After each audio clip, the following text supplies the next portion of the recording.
많은 분들이 파편적으로 알고 계신데 여전히 많이 의뢰인분들께서 질문들을 주시는 부분인데요. 관리단 집회에서 구분 소유자 숫자가 문제되는 국면은 두 가지 국면 그리고 두 가지 논란되는 상황에 대해서 법원이 어떻게 구분 소유자 숫자를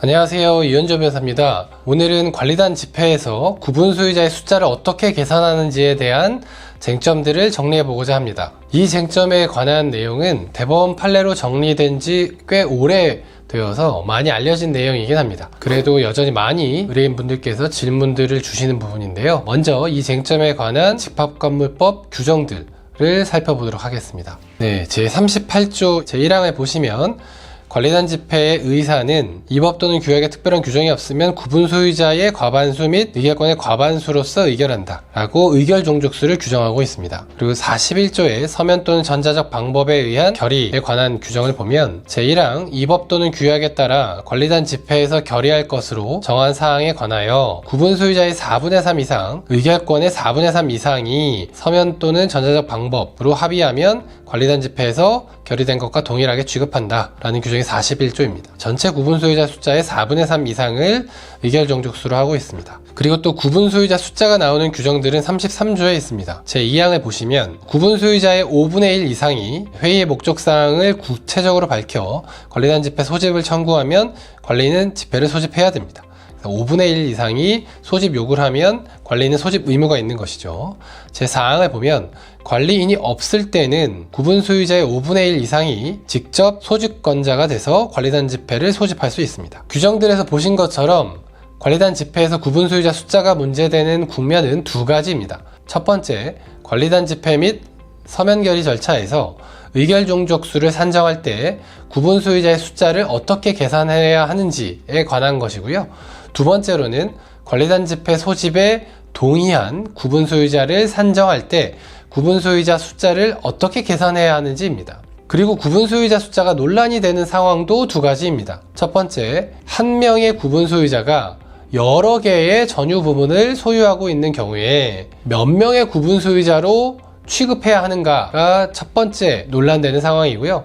두 번째는 전유 부분이 그러니까 하나의 전유 세대가 여러 명의 공유에 속하는 경우에 이것을 몇 명의 구분 소유자로 산정해야 하는가입니다. 말씀드렸던 두 가지 국면 그리고 두 가지 논란되는 상황에 대해서 법원이 어떻게 구분 소유자 숫자를 판단하는지 살펴보겠습니다. 두 가지 국면이고 두 가지 상황이니까 총 4가지 경우의 수가 나옵니다. 먼저 관리단 집회 및 서면 결의 의결 종족수 산정 시에 구분 소유자 숫자를 어떻게 계산하는지와 관련해서 첫 번째 상황, 한 명의 구분 소유자가 여러 개의 전유 부분을 소유하고 있는 경우에 법원은 이렇게 보고 있습니다. 한 명의 구분 소유자가 수개의 전유 부분을 소유하고 있다면 의결 종족수 산정 시에 이를 1인의 구분 소유자로 보아야 한다 라고 판단하고 있습니다. 그리고 의결 종족수 산정에 관해서 두 번째 상황, 전유 부분이 여러 명의 공유에 속하는 경우입니다. 이 경우에 법원은 하나의 전유 부분이 수인의 공유에 속하는 때에는 여러 명이 공동 소유하고 있으면 의결 종족수 산정 시에 이를 공유자 전원을 하나의 구분 소유자로 산정한다 라고 판단하고 있습니다. 그리고 두 번째 국면,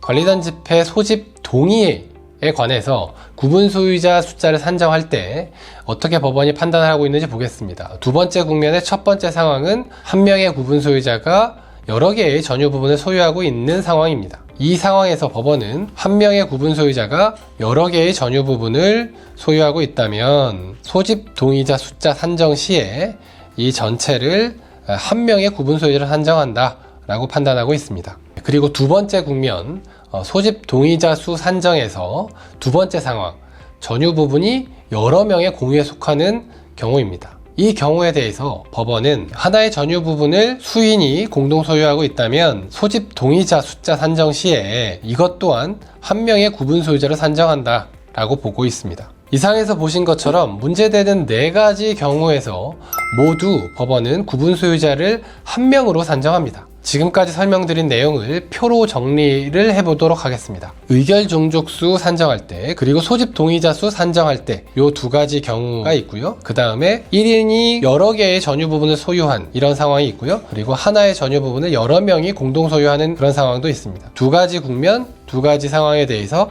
각각 모두 다 법원은 구분 소유자 숫자를 한 명으로 계산하고 있습니다. 오늘 소개해드렸던 내용은 많은 분들이 파편적으로 알고 계신데 한꺼번에 정리해서 설명드려 봤습니다. 그래서 관리단 집회 진행하실 때 오늘 설명드린 내용을 잘 참조해 보시면 좋겠습니다. 감사합니다.